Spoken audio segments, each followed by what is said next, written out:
Hello everyone, let's talk about today's LeetCode daily challenge. It's an interesting problem for today. Let's read it. Given an n by n array of integers, we have a matrix of n by n, of size n by n, and we want to find the minimum sum of any falling path. What is a falling path?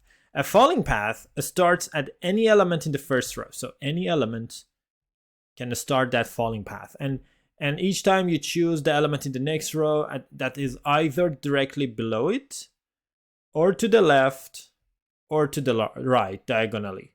That's it. And we want to find the path that has the minimum sum. So one way of thinking is let's look at the last step of a falling path. The last step of a falling path could be here, here, or here, right? So we don't know which one is going to be the last step of a falling path. So we ask all of them. We ask 7, hey, what is the minimum sum of a falling path that ends at U? We are going to do the same for the other two. We are going to ask 8, and we are going to say, hey, 8, what is the minimum sum of the falling path that ends at U? That you are the last cell of that path. And we do the same for all of them, and then we take the minimum. Let's go here. So if we ask that question from 7, the falling path that comes from 7 either comes directly from top or from the right to the right, diagonally to the right. So if the path that ends here, if we call that with a function, so f of 7, and it's not 7, it's row and call, so we can call it let me f of, so this is 0 1 2, this is 0 1 2, so f of 2 and 0, this gives us the sum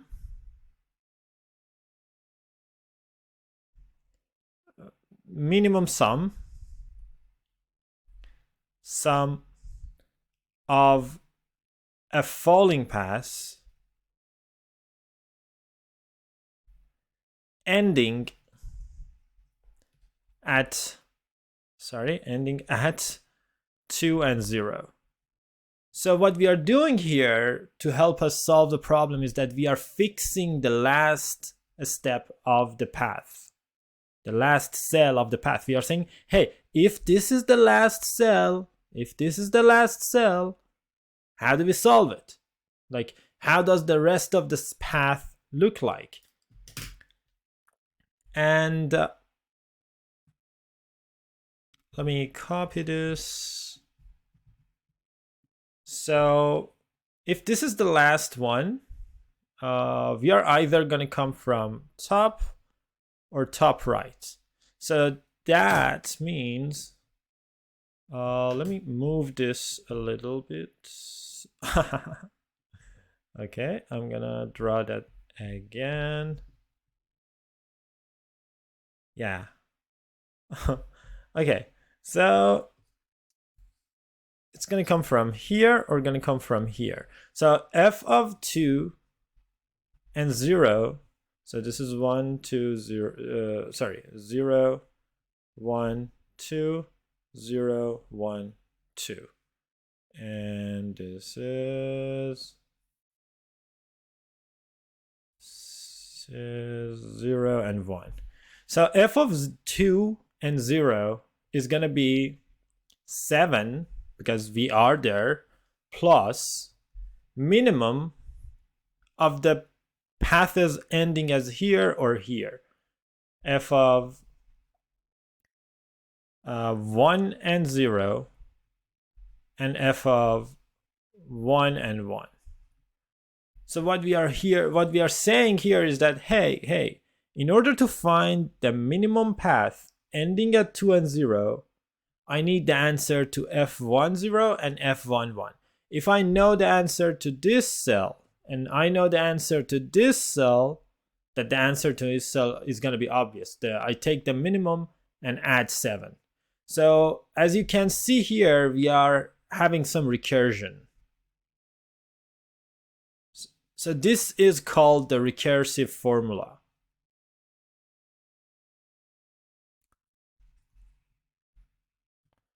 Let me have it a more formal way of expressing that. So f of row and col is going to be matrix of row and col, mat row and col, because that means because we are standing on row and col, plus minimum of 3 numbers, mean of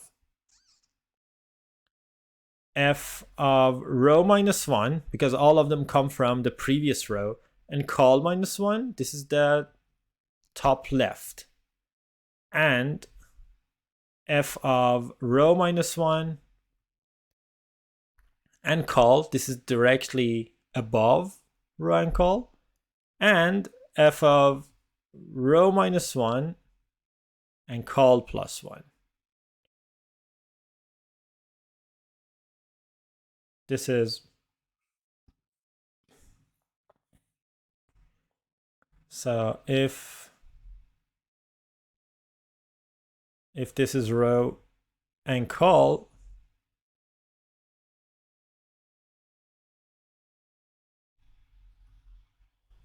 this is row minus 1 and col minus 1.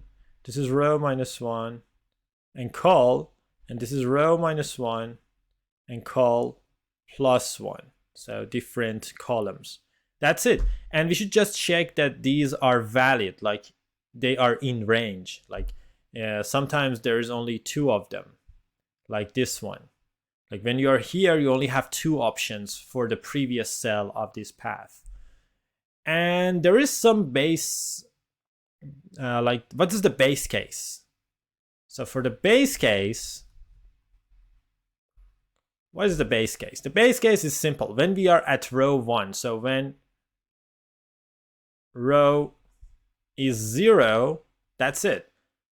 We just we are there. Like the if we go to this example, what is the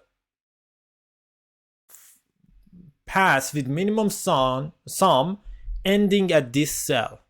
What is that? That is itself, like that is 2. This is 2. Like we are there. Like there's nothing to do here. This is the last cell. This is the base case. There's no computation. There's nothing like above us or on the previous row. There's nothing there. So there's no decision to be made.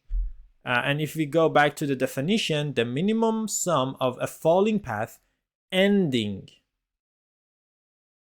at 2 and 0. Okay, so we are thinking about this problem recursively, obviously. And this is the base case. So if when row is 0, we just return mat of row and col. That's it. But this is the recursive formula. In order to have a good runtime, we should memorize the answer. And I'm going to explain that when I write the code. Let's go and see how we can write the code for this problem.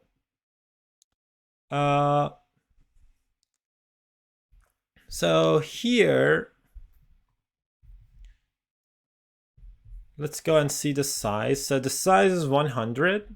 So we can have a constant that shows us the maximum size. Const int max, it's gonna be 101. And then we need to implement our function f. Int f vector int mat int row int col. So if row is 0, just return mat of row and col. This is the base case. Otherwise, get the minimum of the previous ones, like f of row minus 1, col minus 1, and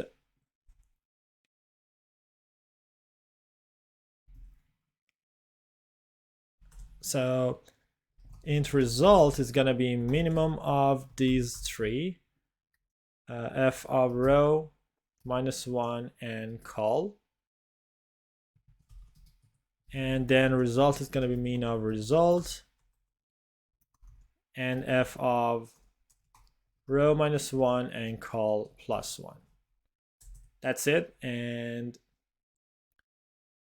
but before we can do that, we should check if these are in range.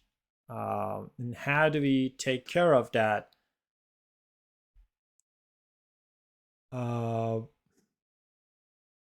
Let me simplify this.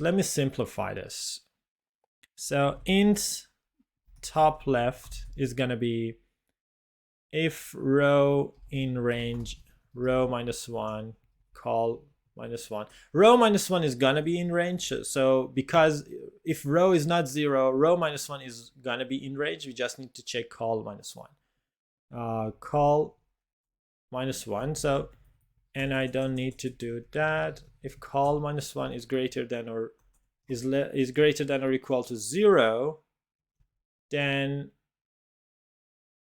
top left is going to be f of row minus 1 and col minus 1.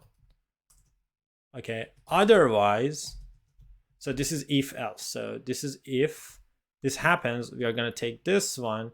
Otherwise, we are going to take this one, which is going to int max. Okay, top left, top, and top right. So if col is, so col, we know col is valid because col is valid, you know. So it's going to be f row minus 1 and col. That's it. And if col plus 1 is valid, which means is less than mat.size, if it's less than mat.size, or mat0.size for that matter, because it's n by n, it doesn't matter if you check mat0 or mat.size. It's going to be row minus 1 and col plus 1. And if this is not the case, take int max. Okay. And result, int result is going to be minimum of top left and top. And result is going to be minimum of result and top right. That's it. And then we just return result. Okay. Let's see if this works, and then I'm going to explain something.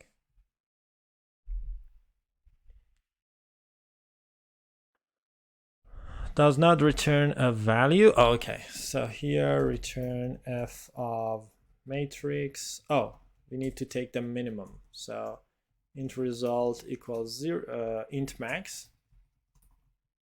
And for int col equals 0, col less than matrix dot size, col plus plus.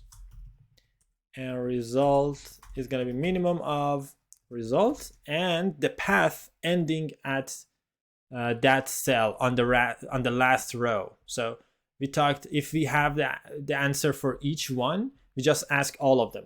What is the minimum for you? What is the minimum for you? What is the minimum for you? And then we take the minimum of all of them. So this is, we are doing an iteration on the last row. So f of matrix, let me define n, int n equals matrix dot size. And this is going to become n, and this is going to be f of matrix n minus 1 and col. So this means the last row and different columns.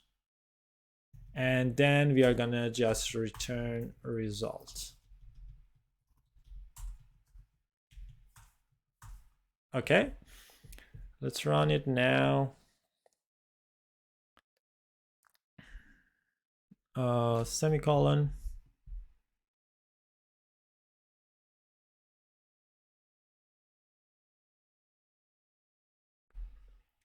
Okay, line 20. It top left, call -1 f. Oh, sorry. We need to match. We need to pass match. Wrong answer. Excellent. Output 1, expected 13. Why is that? Output -19, expected -59. So why is that? Int max, we want to take the minimum. Oh, okay. Sorry, we need to add a result. Result should be first. Result should be mat of row and call plus f of let's do this. So at first result is gonna be this, because this exists. Sorry, top. Yeah. So let me do it like this. Okay, so at first we are gonna assume that result is gonna be top plus mat row call. What does this mean? This means that if you're on this cell, first result is gonna be the path ending here plus this cell. Okay, so it's gonna be top, which is f of mat row -1 and call, and this cell. Okay. Otherwise, result is gonna be minimum of result and top left plus mat row and call, and the same top right. Does this make sense? So what we are saying is that either this is the minimum, or top left plus this cell, or top right plus this cell. Okay, and it's int max. It's gonna probably overflow, but let's see. Result, we need to define it.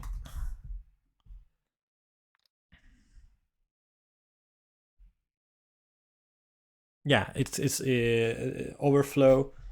So let's call this inf. I'm gonna define something inf myself, infinity. So const int inf.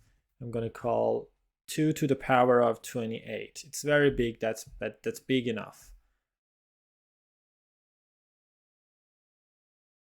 Okay, but this is not enough, because we have a lot of sub problems that we are recalculating again and again, and we are not memoizing any answer.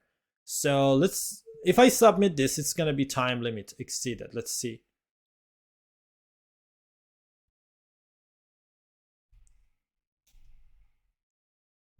Time limit exceeded. So let me explain to you why this happens.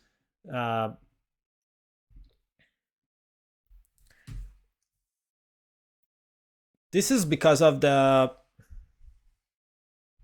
overlapping subproblems. So if you ask about, sorry.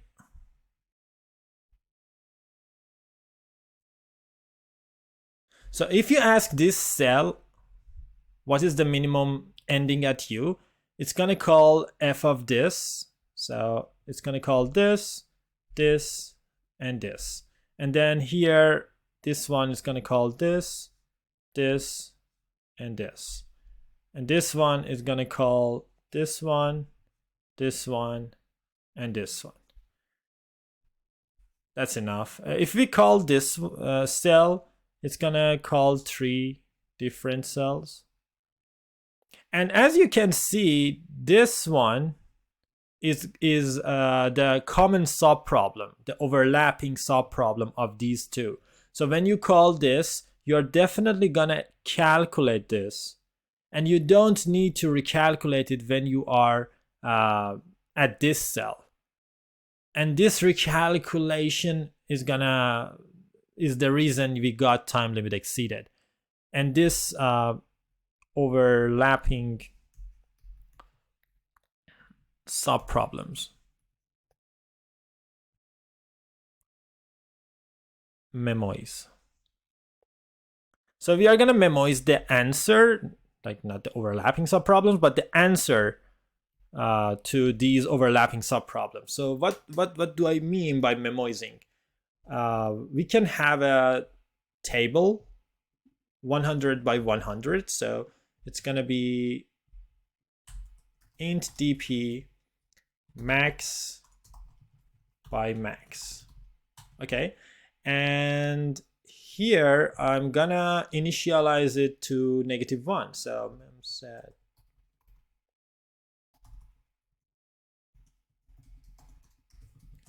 and then here, whenever I'm asked to return the answer for row and col, I will check that cell first. So if dp of row and col is not -1, that means this answer has been calculated before. So return dp of row and col. And at the end, before returning, I'm gonna update it. So dp of row and col equals result. We can just do this, or I'm just gonna simplify it for now. Return result. So we are gonna save it in dp before returning. So next time, oh, -1 is not good because the answer could actually be -1. So let's have some other number.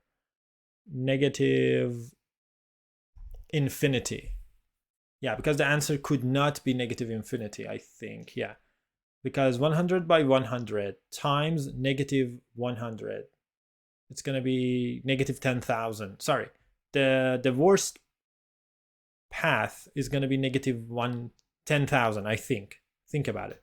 So instead of doing this, I'm gonna initialize all of them to -inf, or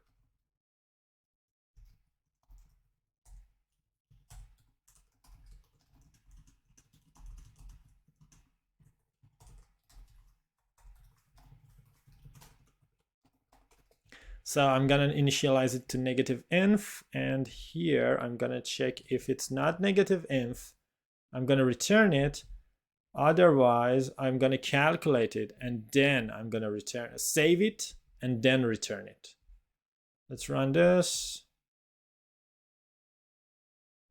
and submit. Okay, so this was the top-down approach. The top-down, yeah, bottom. This is top-down, yeah. So you can think how you can implement it with a bottom-up approach, and share your thoughts with me in the comments. Thank you.